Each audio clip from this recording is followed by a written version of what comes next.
All right, good evening, fellow protectors. Welcome to the Education of a Weaponized Man podcast. I'm Greg LaBeouf. Got Coach Dustin Dodere and Brad Vanderlight with me tonight, as usual. Back, guys. After for us, this is this is episode 94, but this is the first episode of season 3. So we're at the beginning of a brand new year.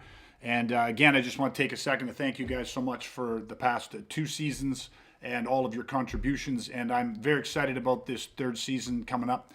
Again, we try to go live every single Thursday at 7:30. If you like to join us live, either you can watch us on Facebook or you can watch us on our YouTube channel, Awaken the Protector Within, or you can just catch us at your leisure on wherever you download your favorite podcast.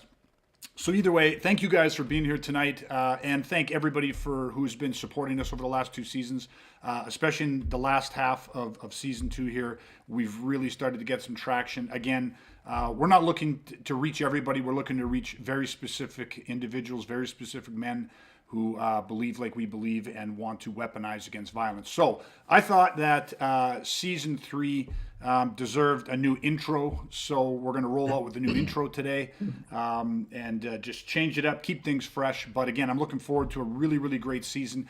We got a lot of interesting things. We're gonna push the limits a little bit here. We're going to do a bunch of different things, have a bunch of different guests as well. So it's going to be, I'm really looking forward to it. But enough of that. Let's jump into this. So tonight's episode, I titled The 5 Rules of No Rules Violence. There's the confusion for you. Let's start the first episode off with the 5 rules of no rules violence. We're going to be back in a few minutes. Check out our new intro. I hope you like it. Call to the threats against our way of life. Well, today, that threat is right outside our doors, on our streets, in our neighborhoods, on our public transportation system, outside the places we work, and even outside of our children's schools. Of a Weaponized Man podcast. All right, guys, we're back. What'd you think of the new intro? Yeah, solid. It's a little bit longer, but it is more on brand with our movement and our mission, so hopefully everybody enjoys that. But let's dive deep into tonight's work. So, again, I titled this The 5 Rules of No Rules Violence. Okay, why I wanted to start here is because a couple of things. One, we hear all the time, oh yeah, in violence there's no rules, right? So everybody gets this. Oh yeah, in violence there's no rules. So it becomes almost like those no fear bumper stickers. Everyone remembers that back in the time, no fear, no fear, no fear. And then that became this kind of thing that people felt like they had to live up to, right? I don't have any fucking fear, and it especially, spoke to certain types of men. But the reality is, of course, there's fucking fear, and fear is not something you ever want to get rid of. Fear is a very healthy thing. There's realistic fear. There's different, there's over 6 different types of fear. But fear in of itself is a really good thing. So I wanted to parallel this because more and more I keep hearing there's no rules, no rules, no rules. And that is what people say when they go, yeah, but there's no rules. It makes it easier for them to go, oh yeah, well, you might take this training shit, but there's no fucking rules in a street fight. You know what I mean? I can do whatever the fuck I need to do, right? So they go, oh yeah, I'd fucking cheat. I'd do all this dirty shit. And we've mentioned this before in past episodes, but it's not that fucking simple. So I actually went the other way. Not only when, someone says there's no rules, I'm going to share with you 5 fucking rules for no rules violence, okay? And there's more than 5.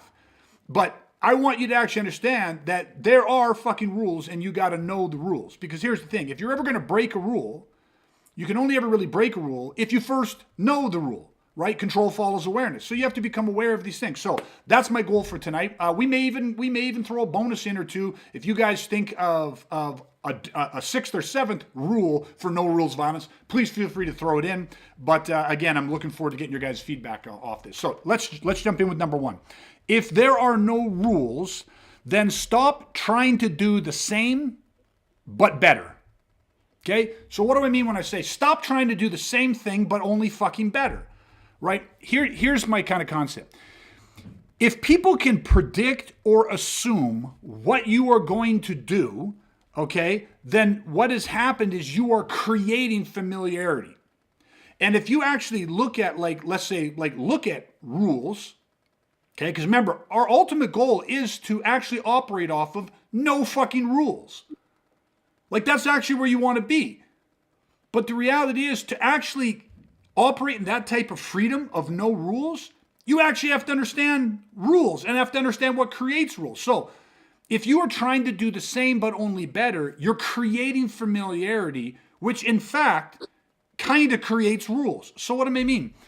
Most guys, most people, when it comes to defending, remember, we're talking about violence, but most people are taught how to fight. So if I'm sitting, if you're in a situation where my hands come up and I ball my hands into fists, most people would look at that and go, oh, he's probably going to try to punch me. So punching, you go, oh, if you're going to attack somebody, the guy might try to punch you back. Well, yeah. So all of a sudden, that becomes predictable. That's familiar. Somebody can assume and predict what you're going to do potentially. And so when that happens, you are actually creating a framework or rules that now your self-defense is going to exist in. Right? So the whole thing for us is that we often separate this by talking about the difference between conventional and unconventional strategy, tactics, and tools. Most times we'll say conventional fighting versus unconventional strategy, tactics, and tools. Okay, so the first thing would be, and maybe I'll break down even the first rule a little bit more. Isn't it interesting when people say there's no fucking rules, but if you're going to defend yourself, what you're going to use are conventional punches and kicks and maybe jiu-jitsu or judo or wrestling, all of the different combative fighting arts. But yet, that is what is familiar. That is what is predictable. And so the second that you're doing what is familiar and what is predictable, you are literally, kind of constraining yourself to a set of fucking rules. And I know right away, and I'll let you guys jump in on this, I know right away that people go, well, listen, if what you're telling me to do is don't use punches, don't use kicks, the conventional punches, conventional kicks, conventional jiu-jitsu or whatever it is, all that type of stuff, then there is no fighting arts left. So what the fuck am I supposed to do? Pillow fight with this guy? And my answer to that is no. There are elements within all of these, within different combative arts that exist within the strategies, tactics, and tools that allow you to be very unconventional. So it's not just a matter of saying don't use punches, but it's the way in which you use your punches that become conventional, right? So anyways, the first thing, if there's no rules, stop trying to do the same thing as everybody else, only be better, because I can think of, if I just quickly off the top of my head, I can literally think of 30 to 50 boxers, that I know personally, that are far better with their hands than me. I know easily 50 jiu-jitsu guys that are better than me, 50 kickboxers that are better than me. That's just off the top of my head real fucking quick. There are infinitely more of them out there than just 50. So what's my strategy if I had to defend myself against any one of them? Oh, you're a black belt in jiu-jitsu? Well, I'll just do it better. So I'll train till I'm a black belt too, and then I'll just try to be better at jiu-jitsu. I'll just be better at punching. I'll just be better at kickboxing. That's what I'm talking about. Stop trying to do the same thing as everybody else and then thinking, I'll just do it better. Okay, so anyways, rule number 1, jump in on that if you guys want. Yeah, I think my head went a little bit, as you just kind of ended, I'm like, oh, my head went a little bit different way, but the same, right? Instead of being like, oh, just 100% better, because you're right. Like, how many times have we heard people be like, oh, if there's no rules, I would do X, right?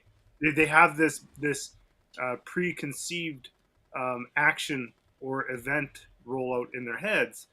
But the reality is people are only going to do what they've done or what they've trained, what they've saw, or really what they've done. Do you know what I mean? Like wrestling with their brother growing up, like whatever, like unless, so all those things though, for the 99.9% of the people that we're addressing, all those things come from a place of rules. So you're right. Like, how are you bringing something to an equation that has no rules, but everything that you've either trained, saw, or done really operates from rules? Yeah. So, that's like people like, and plus too, you may not be able to do what you think you could do. Obviously, we know that, right? 100%. Yeah. Dustin. Yeah. What hit me was just the concept of like, you can't fight the man. Right. And like you said that earlier, like it's most people approach it as a fight, where there is this almost an agreement to duel. You know what I mean? That cooperation of like, okay, let's go toe to toe. Let's see what happens. Let's see who's, as you said, who's better, who's more skilled, who's done it more, who, you know what I mean? All that stuff. And it's like, well, you can't fight the man. As you just said, how many more people out there are better than us in all these different arts? Like, I don't got the time to be better than all those guys at every different art. Like, I'm sorry, it'd be awesome, it'd be fun, but no, like, I don't have time for that. So you can't fight the man. You have to attack their plan, right? Which is just strategy first, which is what we're talking about all the time. And even better than attack their plan, you have to exploit their plan. Do you know what I mean? That's where I think that the cunning stuff really comes in, and like, you know, unconventional. Do you know what I mean? So yeah, to me, it's just what hit me was like, yeah, strategy first, not tact, or not tools, not techniques. You can't fight the man. Yeah, 100%. Okay, so rule number one of the no rules of violence is if there's no rules, stop trying to do the same, only better. Okay, it's a losing equation. Okay, so the second thing, if there's no rules, stop training the way you don't want to fight. Now, we have a saying, right? Lots of people have a saying, the way you train is the way you fight. So if you're sitting there going, oh, there's no fucking rules in violence, stop training the way you don't want to fight. Because in your training, most training is being done with fucking rules. Now, right away, people go, oh, what do you mean rules? Like, no eye gouging, no biting, no using a live blade and stabbing your partner. Of course there's got to be rules, Greg. How the fuck else would you train with somebody? No, stop training the way you don't want to fight. Meaning, you know how many times I see, like, I would tell people, don't train with rules. And they're like, I don't get what you mean. Don't fucking shake hands if you're about to, let's say, do a combative drill, or I'll just use terms that other people understand because they won't understand our lingo. Don't shake hands when you're going to spar, right? When something fucks up, you fall, something fucks up that isn't meant to happen within the context of the drill or the training for that day. When mistakes happen, don't fucking stop. Don't reset. Don't correct everything for everybody, right? Don't start in the range that you're supposed to start in because that's what we're working. Don't start with always with matched tools and weapons. Don't always start with mismatched tools and weapons. Don't always start with the tools and the equipment that you're supposed to have in the drill. Like these are just very simple things I'm talking about. But if you got guys say, listen, okay, we're going to, whatever it is, you're going to start in long range, right? Then everybody stands at long range, and then everyone says, yeah, you ready, okay. And then they go, whether that's they start the drill or they start the sparring or they start the scenario, whatever the context happens to be. But they started right where everybody was supposed to be because this is the thing we're going to work. But why, when you add small elements of breaking rules in there, and so even for a drill to get started, there is some sort of unwritten rule has already been broken, right? And that's kind of what I really want to get at. It's actually training and breaking the unwritten subconscious social contract of how training should go. That's what you need to do. That's what I'm talking about. So on this rule, I'm not even talking about like the literal no rules of like you can do whatever you want to do in a fight to win. I'm talking about you say you're training for that, but people don't even understand how the second they walk into their training space is nothing but a subconscious set of rules and acceptable behavior patterns and social, you know what I mean? Like everybody moves, operates, and interacts in a very set way because there have been unwritten rules taught to them. You know what people do? People freak the fuck out if you walk on somebody's mats with your shoes on. Or if you don't, you know what I mean? Like now, listen, I get people trying to preserve equipment and you don't do that and it's dirty and you can get germs and all this other shit. You get my bigger fucking point is like, you have to make sure, the analogy I had again, and the other day I watched Top Gun Maverick.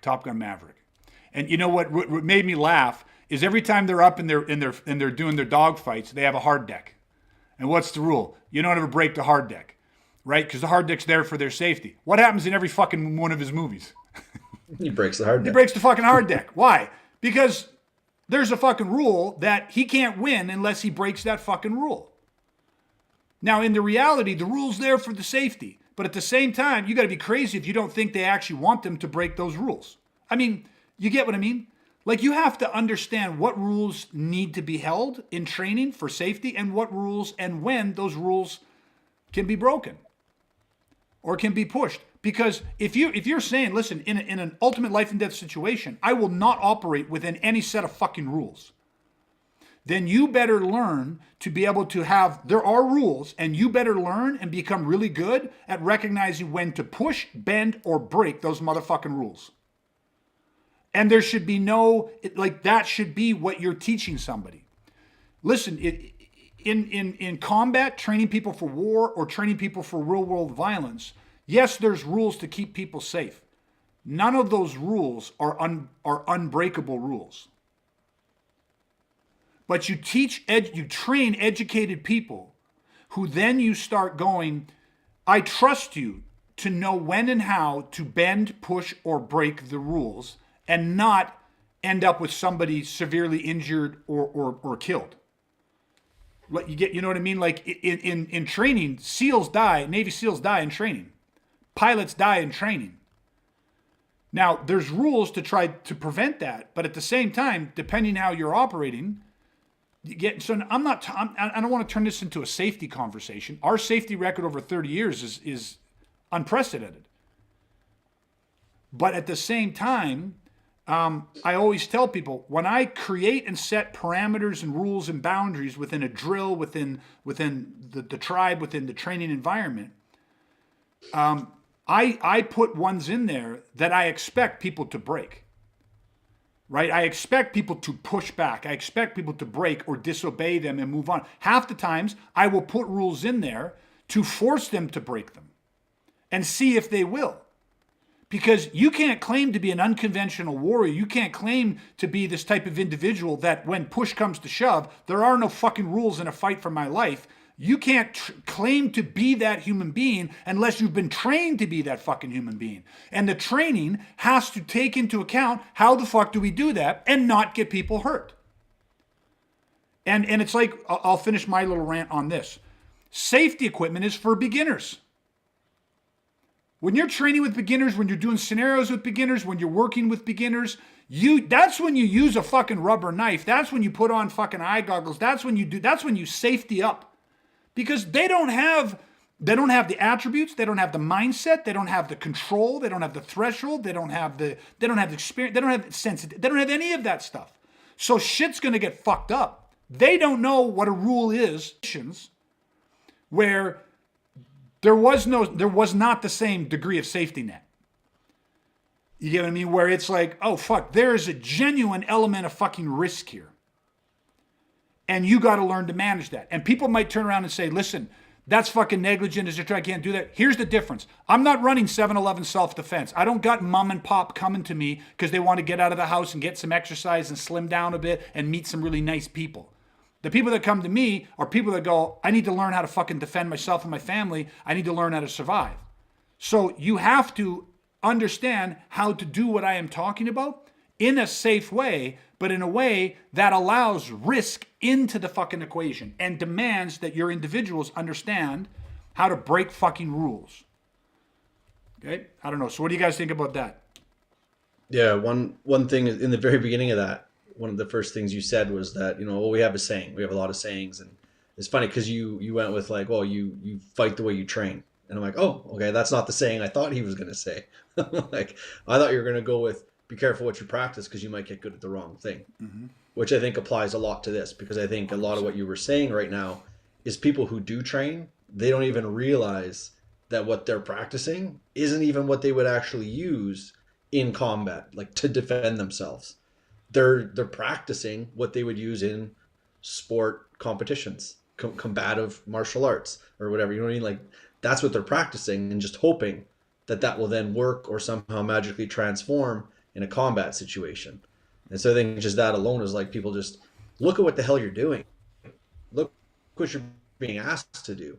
Do you even realize that it's different than what it would actually take for you to survive violence? Yeah. So for me, that was like a big one. That's one of my favorite sayings that we have. And then the other point I had was, again, on the same note of what you were just saying, it's like, how many people don't realize that when they're training, they're constantly always looking for permission before they do anything. You know, that's one thing we focus on a lot when we train, is like if you set up a drill or sparring, whatever it might be, there might be like one or two things that you'll say potentially, but all of us understand right from the get-go that it's like, oh, okay, try to do those one or two things, but everything else is on the table until I'm told otherwise. Yeah. Where I think most other sports, martial arts, it's a little bit too much like, oh, those two things, got it, and they're just laser focused on trying to do those two things, and everything else is off the table. And it's like, well, that fits right into what you're saying. It's like that's where you're being programmed to follow a set of rules, and that'll get you killed in violence if you're coming in at it with that frame of mind. Like everything is always on the table, and until you get in trouble for doing it, it's like, oh, okay, I can't do that right now, no problem. But you tell us that all the time. Yep. You're like, I would way rather tell you, whoa, we're not doing that right now. I'm glad you did it because I didn't tell you not to do it, but don't do that right now. Oh, okay. So that programming is there from day one. It's like you don't need permission, right? So Perfect. Yeah, I think for me it's just building off of what you said, because where my mind went when you started reading the rule was that social contract. And we in our life, like, take training aside, the way that we operate, going to the grocery store, going to work, driving our cars, all these things is like we have this unspoken social contract on this belief on how we're supposed to act in certain situations, how we're supposed to conduct ourselves in others. And when you put yourself in that training environment, it is riddled, because that's how we operate. Like, that's how society is really, the gears are turning. So if you're not, what it's a mentality shift. And I think for me, like, that's what really stuck out strong is like, if you do not have a shift of thinking when you're putting into it, I'm going to go learn how to defend myself on just those standard operating procedures, so to speak, you're missing a very strong and powerful opportunity to disobey the social contracts with intent. That's a training opportunity. Is doing all this stuff like that Dustin was saying, that you were saying, right? But doing it with intent is breaking the rules with intent, because then that becomes your norm. And you're not just so willing to be like, oh, this is how I think that I should, and the expectation of me is to operate in life. And then it's like, why are we not breaking that in training? That needs to be definitely part of that process, right? 100%. I don't want to beat this one too deep on it, but I'll give people a practical example.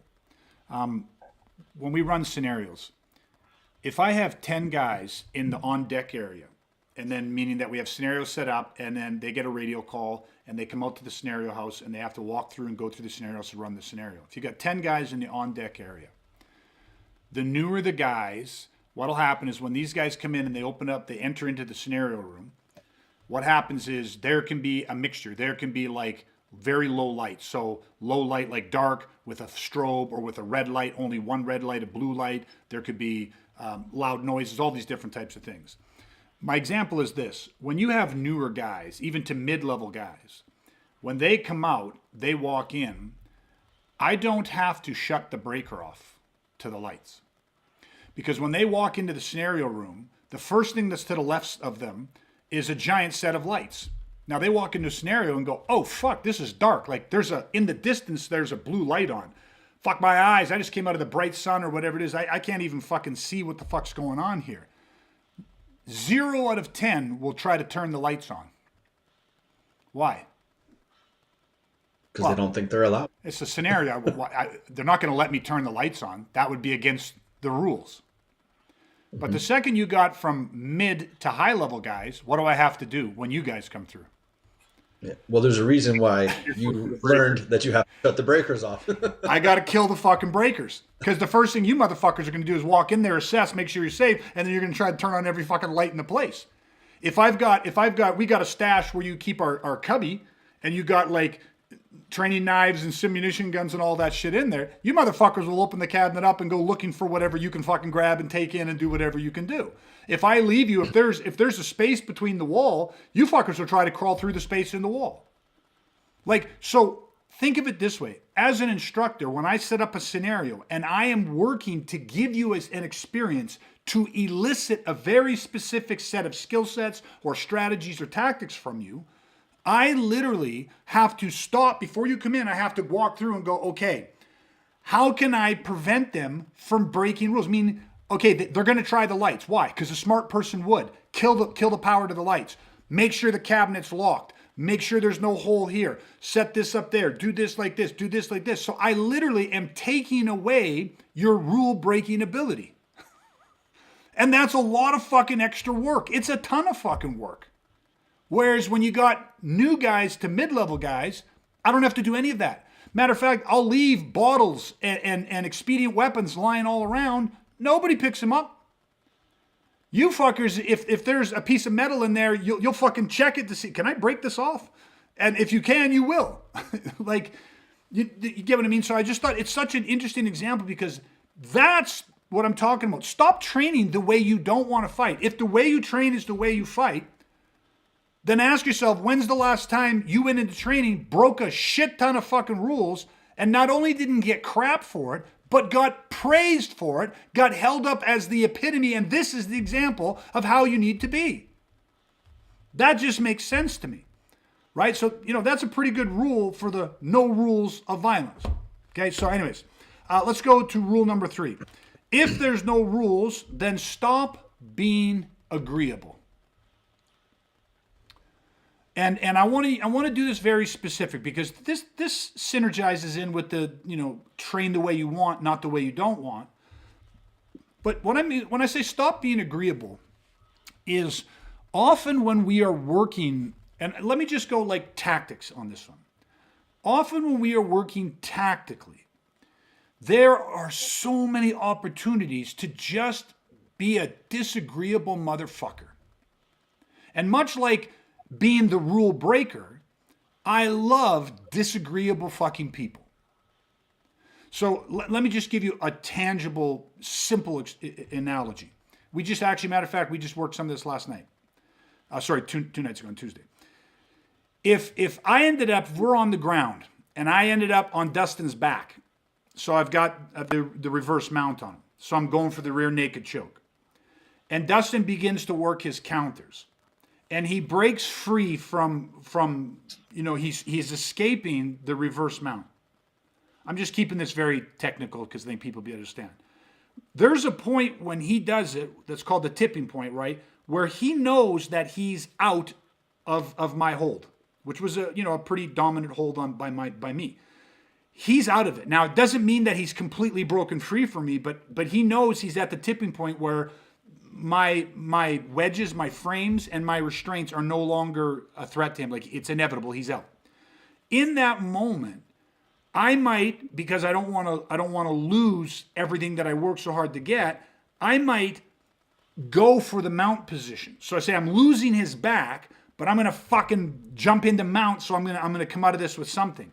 But what happens is when he hits that tipping point of he's out, he brings his knees up. And so what happens is in my rush to go to the mount, because I didn't want to lose this great position, in my rush to gain a better position, I failed to recognize that his knees are up. And what this is going to do, if I continue to go for the mount, I have almost zero chance of successfully mounting him, but I have almost 100% chance, a 99% chance of setting him up for an ankle lock, a knee bar, some sort of leg lock. And why that happened, one way you could look at this is because we were wrestling, we're on the ground we're rolling, we're doing jujitsu, whatever. There is a subconscious, agreeable disposition that takes over both of us. And so what I'm getting at is when I have him in the reverse mount and he starts to escape, there is easily a point where I go, oh fuck, he's reached the tipping point. He's for all intents and purposes, he's out of it, even though I still have some connection to him. And in that moment, I go, well, fuck you then. I don't want to roll anymore. And I step out versus stepping in to go for that mount. I step out. I say, I no longer want to roll with you then. Why?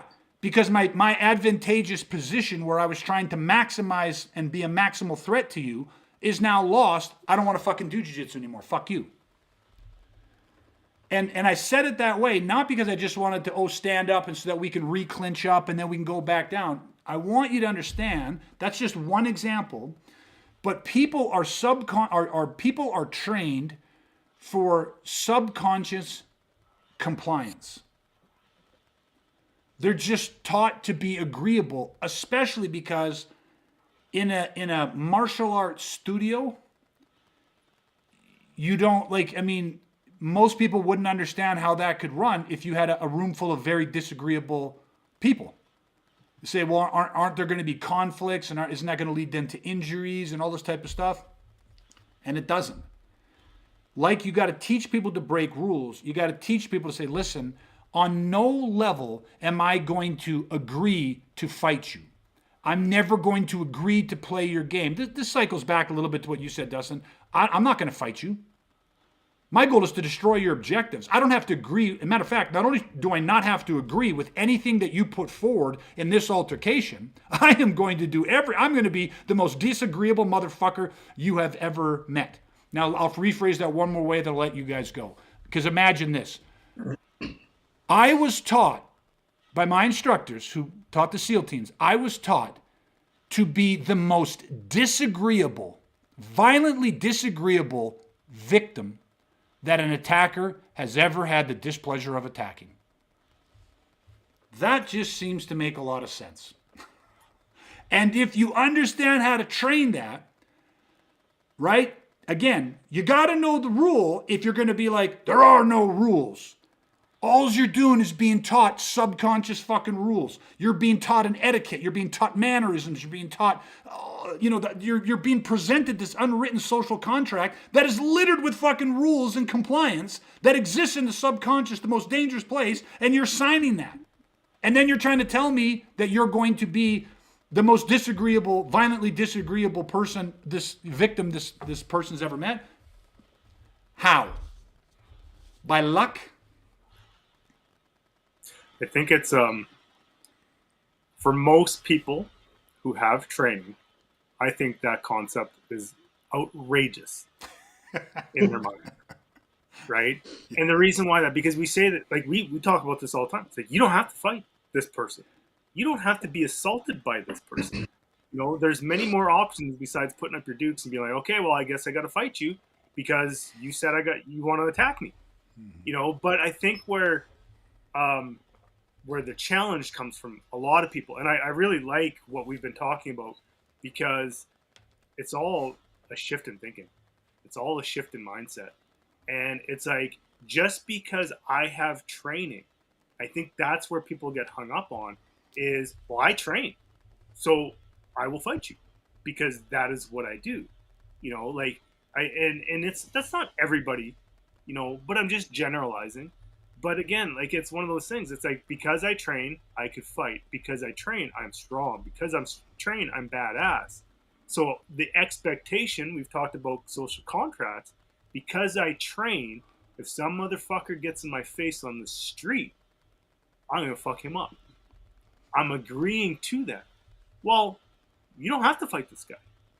You don't have to stick around. You don't have to, if you find yourself a real nice, old, big, long Cadillac. You put a big, long Cadillac between you and another human being, it's going to be real hard. You know what I mean? Like, but again, that's this way of thinking of like, I do not have to stand here. There's other alternatives. I don't have to agree to this. Now, if it comes to that where it is the only option, then I will take action on that. But to think that just, I got to fight you because it's a wrong way of thinking. But I think it's a real hard one to break out of for a lot of young men, especially young men that have training and that are training, right? So, of course, Dustin. Yeah, mine actually ties into Brad's quite a bit with the social contract stuff. But my saying was, the everyday you might be what gets you killed. And what I mean by that, well, first of all, if you're a total asshole in day-to-day life, you don't have to listen to what I'm about to say. But if you're like most of us, you're a nice guy, you know what I mean? I think there's a risk. Like, you have to understand that there needs to be another piece to your personality, an alter ego if you want, whatever works for you. But it's like there has to be another side to you. And I think that's what Brad's kind of touching on, is like, just because you're a nice guy every day doesn't mean you have to bring that same personality, the same social contracts that he's talking about, to a violent encounter, or, you know, what could potentially become a violent encounter. Obviously, if you just get fully ambushed, the nice guy's out the window. But it's that sort of the calm before the storm sort of moments where, like, you got the bad feeling, the hair on the back of your neck is standing up, you're not sure where it's going, you don't like where it's going, but the you of every day is being drawn in and being sucked into trying to, like, still be polite, still be kind. You know, like, I work with people all day, every day. Customer service is a massive part of what I do. So I'm always trying to be nice, compassionate, empathetic, sympathetic, all these different things, all things that don't serve you in violence, right? So it's like, I remember being jealous of my brother because he did corrections for 15 years. He worked with inmates every day. His job was kind of to be an asshole in a way. And I used to be kind of jealous because I'm like, man, you get to practice that part of your personality all the time. You know, and he did it so much it actually, you know, he had to be careful not to let that bleed into the rest of his life. But you know what I mean? It's like, but I don't get to practice it like that just because I'm lucky because of my job. So it's like, you have to understand, like, yeah, that every day you could get you killed. So you have to be careful what you practice. You might get good at the wrong thing. Yeah. It's like, you have to have that side of you where it's like different rules apply in violence. Yeah, 100%. And again, I think that, like Brad, you'd said, like, a lot of the stuff we're talking about is a shift in mindset. And then that shift in mindset has to be followed up with the proper training, support, and conditions in that environment to reinforce that and to teach that. And one of the things on Stop Being So Agreeable is when you learn to really recognize what the other person wants, right? And this is, there's simple ways to talk about this. You know, if a guy wants a punch, the last thing you want to do is punch a puncher, kick a kicker, you know, wrestle a wrestler, trap a trapper kind of thing, right? And that's an oversimplification of what I'm talking about, but it still is true. So when you recognize the wants and you start saying, listen, I'm going to be disagreeable to this, it makes things much more challenging. And we often will say, like, when's the last time you tried to pick up a young child, even a 2-year-old that didn't want to be picked up? It's not fucking easy to pick up somebody that doesn't want to be picked up, even at 2 years old. Even now, you could see a level of force where you go, I'll just beat you into fucking compliance, I'll just choke you unconscious, and then I can do whatever the fuck I want. But that's what it would take, right? So again, there is a value in being trained to be non-agreeable, okay? And that starts in your training. So that was rule number 3. Let's go to rule number 4. So if there's no rules, then stop guessing what the rules of engagement are. This one's very simple. We're not going to spend a lot of time on this because I feel like we talk about this a lot, but I had to put this in there because people, again, there's no rules in violence. I'll tell you one rule. You better know your fucking legal rights inside and out. You better understand, and I'll be even more specific, understand, identify the line where it turns to lethal force, recognize when that line has been crossed, and then learn how to fucking release. Does that make sense? Identify it, recognize it, release. That's the formula. You can't identify. If you don't understand the laws and you don't understand to read body language and behavior and all of that type of stuff, you don't know when you are actually legally and morally justified. You don't know. You'll guess, or you're operating off misinformation. And that is never fucking good. Because if you're really going to hit the point where you say there are no rules, well, that isn't the second somebody gets in your face. Because that's not lethal force range. On the use of force spectrum, that's not lethal force.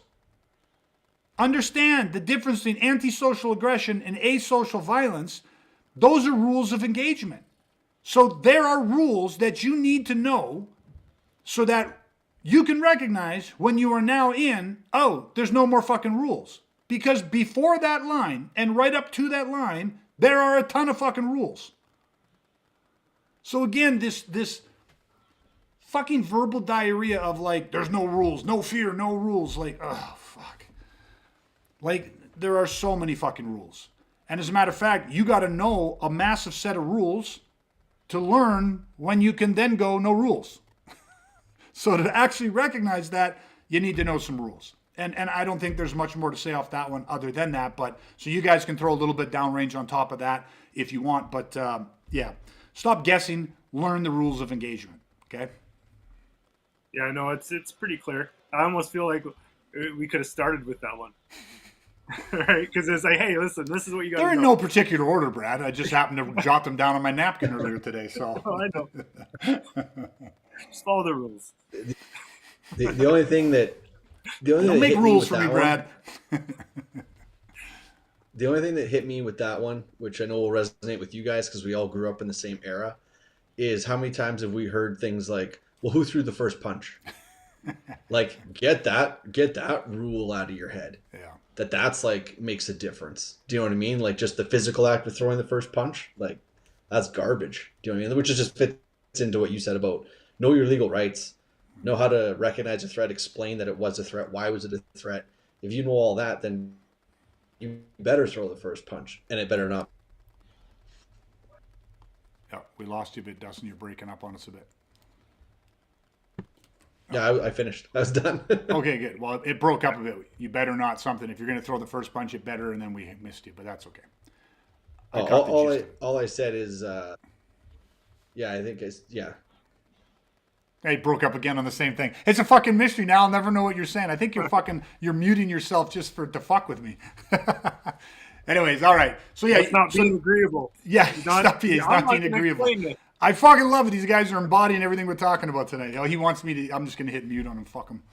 Okay, so we got one more rule left. I'm going to get to it real quick. I'm just going to repeat real quick. The 5 rules of no rule violence. Rule number 1. If there's no rules, then stop trying to do the same thing as everybody else, but only better.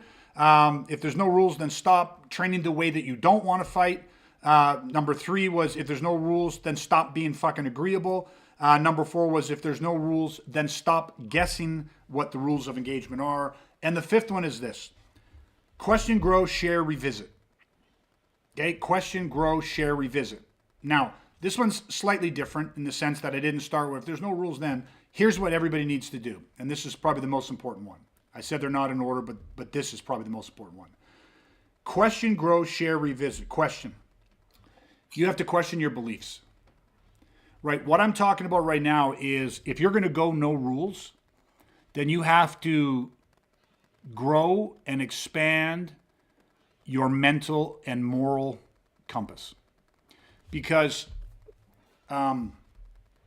there are in all of us, and Dustin, you alluded to this, so it was a great setup. There are paradigms that we were raised with, like thou shalt not kill, don't hit, you use your words, all that type of stuff. Don't ever throw the first punch, all this shit. These are paradigms. We haven't heard these 100 times. We haven't heard these 1,000 times. We've heard these things tens of thousands of times from fucking as young as probably 1 to 2 years old, maybe even earlier. That means that has become a subconscious belief inside of us that impacts our true moral, emotional compass. So for me to intellectually go, listen, if my life's in danger, fuck them. I will do whatever. There's no fucking rules. Intellectually, we get there.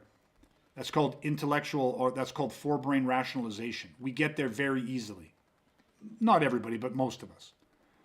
But then you slam into the midbrain resistance where your paradigms are. And it is our deepest paradigms that cause hesitation or that cause crisis inside of us.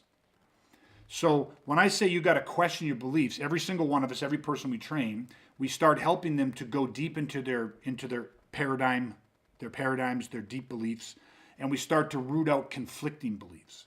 So I'd say that one of the ways is you start to question those beliefs, but it's a different deep work. It's not just an intellectual exercise, but you question them and then you grow them, right? Meaning that you got to expand. Like where my moral line in the sand was, like Dustin, you said this, and Brad, you've said it too. We're good people. I don't want to have to hurt anybody, much less I definitely don't want to have to kill somebody. But I can recognize that I don't want to have to do any of those things. But when I first started this, I could say, oh yeah, fuck it. I mean, if it comes down to it, and I genuinely believed that and thought that, but I had none of the training to support that. And I had all of the mixed paradigms that would conflict with that. But then you start going through when you're studying violence and you're thinking about these things and you're asking the right questions in the right way into the right context, you're saying, hey, listen, like, what do I feel about taking a human life? What do I feel about all, like, you start expanding that line in the sand. You start pushing out your moral compass to include things like lethal force. Things like, you know, irreparable, I'm fucking saying, I'm tripping on my tongue there tonight with that word, but you are injuring people in a way that you're going to forever alter the course of their life. Now, it's easy to sit there and go, yeah, fuck them, they deserved it. But that takes work to expand your moral compass to truly then be okay with that.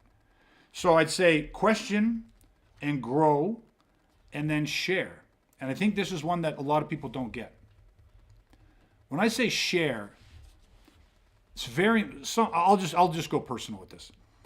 I am so grateful that I've had these deep conversations with my wife and with my kids, but especially my wife. My kids are young, 14. You know, she's had different conversations with me now, but I'm glad that I've had this with my sister and my mom and my dad. My mom's passed now, but I've had these really conversations with the people that are closest to me, because although their moral compass might not point in the same direction mine does, it is very important that the people closest to me that I love the most understand how I've come to these decisions, how I have trained myself to have the capacity to use violence as a tool to destroy in order to preserve.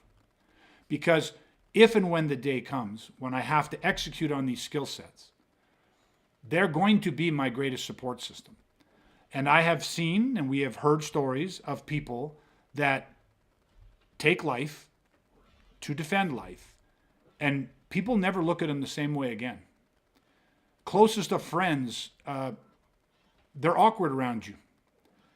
You've taken a human life. They don't know how to handle that. They don't know how to interact with that.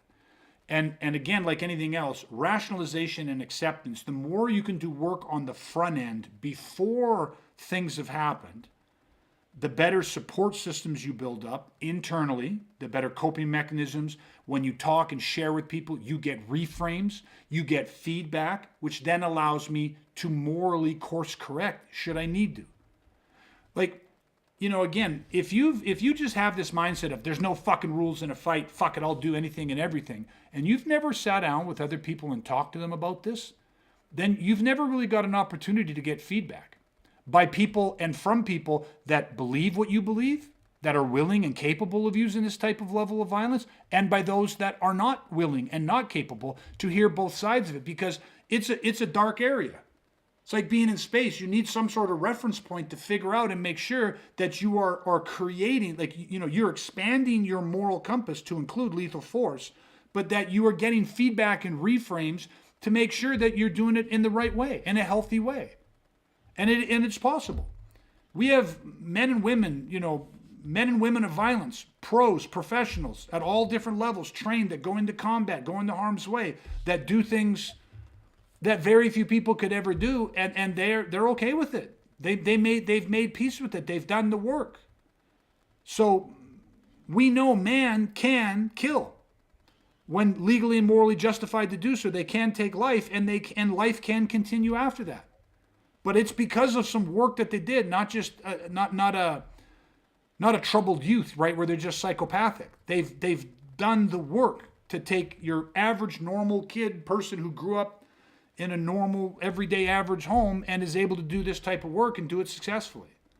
So, you know, there's rules within this as well to getting us to a place where there's no rules. So I want people to question, grow, share. And then my last point is repeat. We change. Things change, people change. If I would have done this in my early 20s and never revisited this, and often, I would hate to think where my moral compass might be. At 52, I'm a lot different than 20. Emotional intelligence, emotional bandwidth, mental bandwidth, just experience, like, on so many, on every fucking level. So my last rule for no rules is question, grow, share, and revisit often your personal moral compass.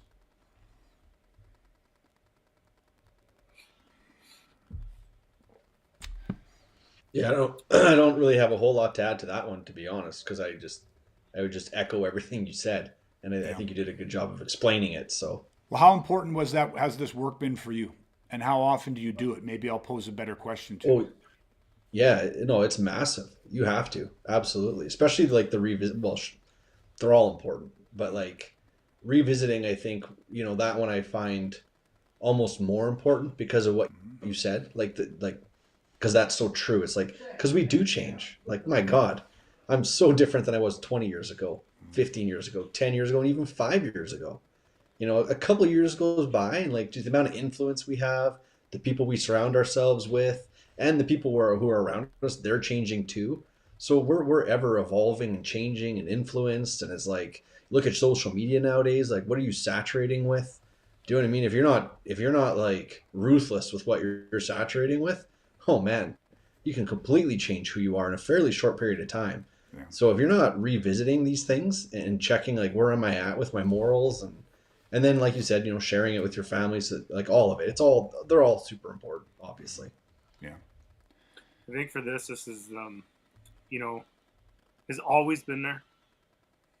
Looking back, like this is like questioning is like how we have experienced it kind of in our development from like the very very beginning, right? It's like we always got to be questioning.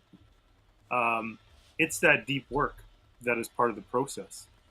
And one of the things that popped in my head just thinking about it is if you take out all the other rules and you only have this one to go off of, if you're not doing this, your whole, well, if there's no rules in combat or in violence, like I'm just going to do no rules too. If you take out this questioning, understanding your moral compass, your identity, your belief systems, like all those things, then it's just talk. Just talk. You're just some dude that's just talking shit to impress whoever, whether it's somebody else or even yourself. This is the work that when you're talking about defending against violence, not only your life but the life of your loved ones, this you can't, you cannot in the moment. We talk about this a lot. This is something that's always resonated with me. The last thing I want to be doing, faced with violent criminal assault, is figuring out where my line in the sand is. Yeah. Is figuring out my moral compass when someone's trying to kill me, answering those questions like, can I take life to preserve life in that moment? And like, I don't want to be figuring it out then. I don't want to be doing the work when someone's trying to fucking kill me. I want that work done in the front end. So I think all those other rules, as important as they are, if you don't do that, if this is not part of the rule set that you're operating in, it's just talk. Yeah. 100%. I think a great way to wrap this up and sum this up would be that we have shared with you the 5 rules of no rules violence. And so understand that if I said to you tomorrow, you will face your righteous fight, which will exist in asocial violence, where you are facing grievous bodily harm or death beyond a shadow of a doubt, and you knew that in that righteous fight tomorrow, the safety of your family depended on you operating with no fucking rules. The thing that will give you peace and comfort is that every day for you guys, speaking to you guys, let's say, for the last 25 years coming on here, you have trained under a very specific set of unconventional rules that have empowered you to recognize, identify, recognize, and release when that line is crossed. And that's why I call this what it did. There are rules that train you so that when you find yourself in that moment, you can truly go, there are no motherfucking rules. But it takes rules to teach you to operate with no fucking rules. And that's what I wanted people to understand. I mean, that's what this podcast is about.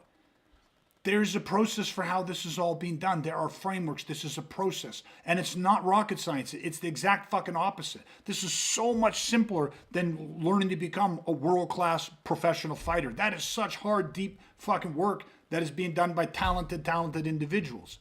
This is very fucking different. And I'm not saying there's not work, and I'm not saying people aren't fucking talented to do it. I'm just saying it's such a different formula. And that's why we invest in the education of a weaponized man, to help people learn and grow from this. So hopefully everyone's found value out of this. Like I said, Dustin had to jump off. Must have froze up here, so we'll see if he gets back on before we end. But I'm just super excited. This is, like I said, episode 94, which is the beginning of our third season.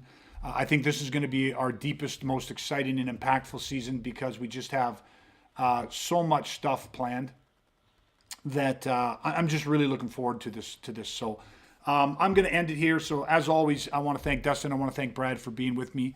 I definitely want to thank everybody, like I said at the beginning, that has joined us over the last 2 seasons. And thank you for continuing to be here with us on the 3rd season. Again, we're looking for the right people. It's a slow growth process. We're not looking for everybody. Not everybody thinks the way we think. Not everybody wants to be the protector. I said this, we launched a new intro at the beginning of the show for the 3rd season. And one of the most meaningful parts to me on this was that over the past 2 seasons, but especially the last 6 months, we've grown as an organization. And I said that there has always been, throughout history, there's always been men willing to answer the call when there was threats to our way of life. And then I followed that up, and I genuinely believe this, that threat is right outside our fucking doors right now. It is not a threat that is happening on foreign soil halfway across the world. This threat of dealing with these violent repeat offenders with drug addictions and mental health issues that are free to walk the same streets that we all work, live, and are raising our families on is terrifying. And it is fucking real. And it's in our neighborhoods, on our streets, in our transit system. I mean, it's everywhere. And every single day, man, I get calls from people that tell me they are terrified going and coming to and from work, taking their kids and dropping school, because they're just passing more and more of these individuals. And they're just, it's happening. That threat is right here, right fucking now. So I genuinely believe that the men that are willing to answer the call, like they've always done throughout human history, I'm really starting to see them step up and answer the call. We're putting out that call to good men. We are here to help weaponize individuals, to help physically, mentally, and emotionally prepare them so that they can become a life-saving force in a dark, critical moment. And these men are answering the call. These men are starting to stand up in droves. And it's just an amazing thing to be a part of. So this is one of the ways that we try to support that community. So again, thank you guys so much. Thank everybody for watching this. And that's it. We're going to end that. So until next time, everybody, stay safe, stay weaponized, and we will chat again soon.